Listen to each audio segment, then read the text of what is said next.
Hello. If you are a person of Sri Lankan origin, whether you live in Sri Lanka or elsewhere, we all commonly agree that Sri Lanka had a national problem that spilled into a violent separatist struggle that impacted Sri Lanka, where the violent portion of the struggle ended in 2009. Though the reconciliation among the ethnic groups of Sri Lanka will take perhaps years, perhaps decades for us to complete the reconciliation and move forward. That said, although this has heavily impacted the socio-economic political fabric of Sri Lanka, I think there's of a less of a disagreement or less of an agreement uh, among all the political leaders as well as general public when exactly this separatist struggle or the separatist ideological difference between different groups actually started. We know it ended, the violence portion of that is that was ended in 2009, but when did it actually start? What is the root cause of all this pain and suffering that impacted Sri Lanka? If I ask you, you might come up with some different answers on which year and which instance you can pinpoint as the root cause. Some would say it must have been the 1983 July riots. Oh, some people might say it was the 1980 Development Council elections. Or some people might point out to 1977 election and then 1978 riots. Another group of people might say it all started with the assassination of the Jaffna mayor Alfred Dorayappa in 1974. Some of you have political knowledge might even argue that it started with the 1966 scrapping of the Dudley Chelvanayagam Pact, or some of you might say it started with the 1958 scrapping of Bandaranaike Chelvanayagam Pact, or the 1956 Sinhala only policy by a Bandaranaike government.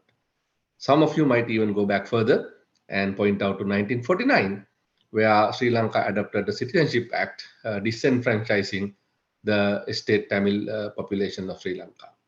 Some of you might even go back to 1947, the way the Donamo Commission granted independence to Sri Lanka. And some of you might even go back to 1939, where Gigi Ponnambalam asked for the 50-50 demand with respect to the election of legislative body members. However, if you do your research, if you do your homework, you will come to the same conclusion that I have come. This can be traced back to 1923, exactly a century ago. That's where the real division among the Sinhalese and the Tamil political streams really started. Now, let's peel back the layers of history and go back beyond 1923 and see how the political landscape of Sri Lanka was before 1923.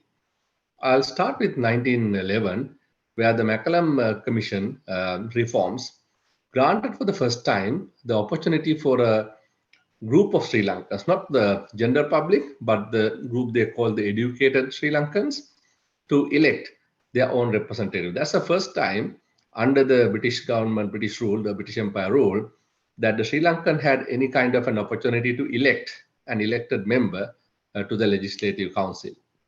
And when this election was held, if you look at the records of that election, there were 2,934 educated Sri Lankans qualified for this election. Majority of them were Sinhalese. And then out of that, 89% of them, 2,626 actually voted. And Ponnambalam Ramanathan, an ethnic Tamil, won 62% of the votes. And then Marcus Fernando, an ethnic Sinhalese, won 38% of the votes.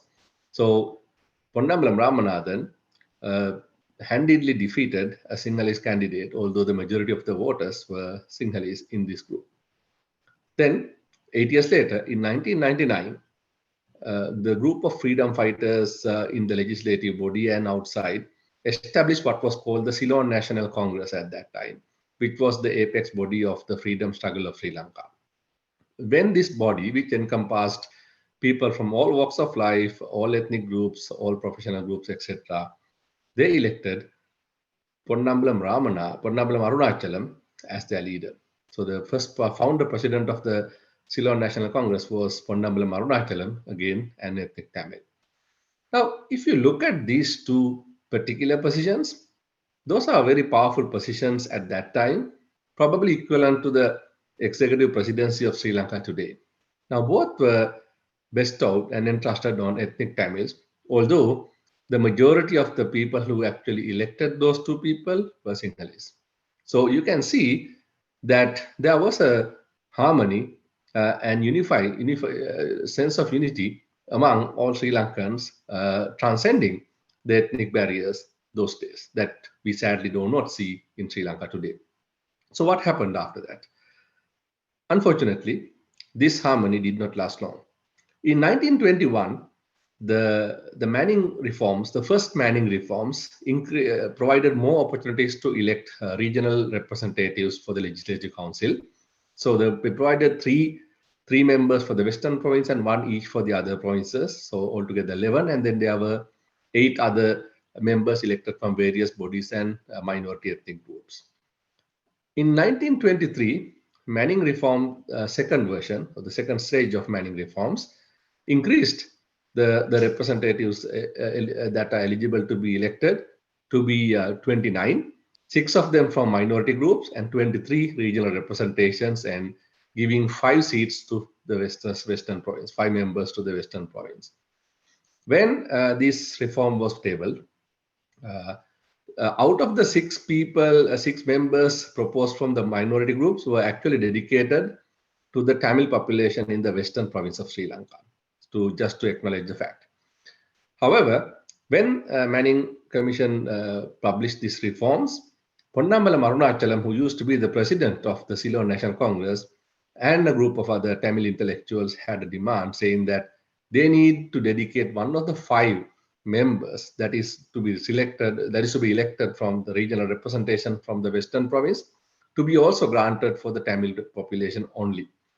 So that was in addition to the already granted members that they had out of the 6 people, that the members that was already granted the Western Province level. So they wanted to have another representation for the Western Province Tamils. Manning Commission did not agree with that one. They went with the original recommendation, and in protest, Ponnambalam Arunachalam broke away from the Ceylon National Congress. He went to Jaffna and he established the Ceylon Tamil Congress. Now, when the Ceylon Tamil League, when Ceylon Tamil League was established in 1923 in protest of the Manning reforms for not having just one seat for the ethnic Tamils in the Western Province, was the origination of the divide, the political divide between the Tamil politicians and the Sinhalese politicians of Sri Lanka. Now, all the other things, the 50-50 demand, the Citizenship Act, the Sinhala only policy, Bandaranaike Chalanaga Pact, all those things happened way later than 1923. The real division was happening, or they actually originated in 1923, because after 1923, although Sri Lanka's freedom struggle continued and they ultimately got the independence in 1947, it did not have the sense of unity that existed from 1911 to 1923. Yeah, everybody was under one umbrella body. They were unified in their ask and pursue for independence. Unfortunately, you can see that when politicians make some short-sighted decisions purely out of political convenience and political aspirations, I don't think what happened in 1923 has any reasonable tie-in to any racial injustice of any kind. It was merely a political power struggle, and with different ambitions of different Tamil politicians and Sinhalese politicians had, that they could not reconcile. In fact, one would argue if Ponnambalam Arunachalam wanted a Tamil representative to be elected from the Western Province, they could have fielded a candidate who were very Tamil candidate who was well respected by Sinhalese, Tamil, Muslims, and burghers, etc., in the Western Province, and could have easily won, because he himself and Ponnambalam Ramanathan already won elections that the majority of the voters were Sinhalese. So the opportunity was already there for them to field candidates that actually transcend the ethnic or the racial guidelines or barriers that existed in the country. Instead of that, They wanted to have a path of least resistance and wanted to have a guaranteed seat or a quota system, which was rejected by the colonial rulers, rightly so.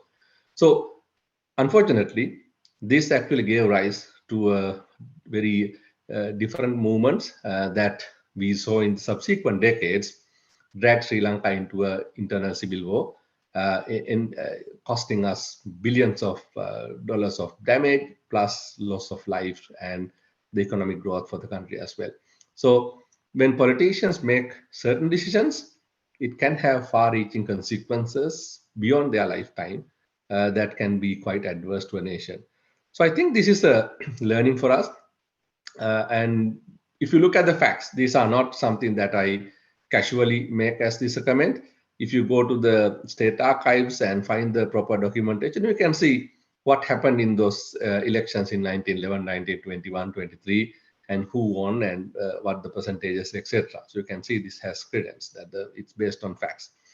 The reason I thought of sharing this as the first Luck Voice video was that this incident gives us some incentive to think about what we think and what we should do in the future as a group or as a country. And I welcome you to provide, if you have any comments or suggestions, or if you'd like to get involved in some kind of a discourse or a debate. I think that's the objective of posting these videos, because I think as a group of people, wherever you are in the world, with coming from a Sri Lankan origin, I think it's good for us to discuss things that impact or we can learn from, or sometimes we can agree to disagree, but we can still have a conversation in a civilized manner and have maybe broaden our own knowledge horizons. So I welcome you to visit our Facebook group, Luckvoice Canada Facebook group. Provide your feedback there. Let me know if you agree or disagree, or if you have more comments or additions to what I have said. And if you have any questions, if you like to have engage in some kind of a friendly discourse, I'm all for it. So I hope that this little video might have provided you some context, some information that you may or may not have known. But I also hope that you can like this, you can share this, you can comment this, and then stay tuned for my next videos. And we would like to get involved with some discussions on an ongoing basis. Thank you.